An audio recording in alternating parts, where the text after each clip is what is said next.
जय श्री कृष्ण। मित्रों, इस धरती पर जिसने भी जन्म लिया है वो अपना भाग्य पहले से ही लिखा कर लाता है और वो अपने ही भाग्य का खाता है। एक पेड़ पर एक तोता और एक तोती बैठे आपस में बातें कर रहे थे। तोती तोते से कह रही थी कि अब हम बूढ़े हो गए हैं, पता नहीं हमारे बच्चों का भाग्य कैसा होगा, वो अपना जीवन कैसे बिताएंगे। तोते ने कहा, तोती, कोई किसी के लिए कुछ नहीं करता है, जो कुछ भी होता है उसका उसके भाग्य में लिखा होता है। हमारे बच्चों के भाग्य में जो होगा वही वो भोगेंगे। तोती ने कहा, पता नहीं तुम कैसी बातें कर रहे हो। तो तोते ने बताया कि सुन, तुझे एक कहानी सुनाता हूँ। मित्रों, कहानी आगे बढ़े उससे पहले आपसे निवेदन है, चैनल को सब्सक्राइब करके घंटी वाले बटन को ज़रूर दबाएं, जिससे आपको आने वाली नई वीडियो के बारे में नोटिफिकेशन मिल सके। बहुत पहले की बात है, एक नगर में एक गरीब आदमी रहता था।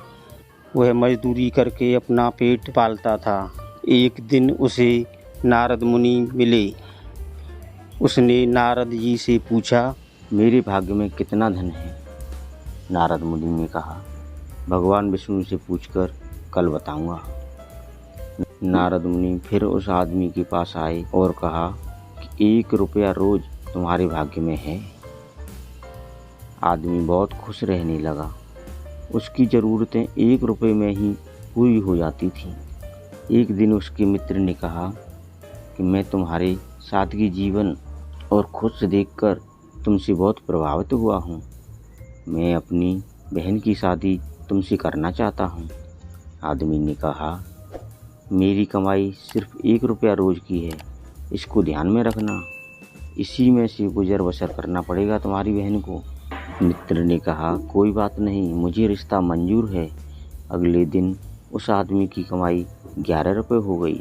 उसने नारद मुनि को बुलाया कि हे मुनिवर, मेरे भाग्य में 1 रुपया लिखा है, फिर 11 रुपये क्यों मिल रहे हैं?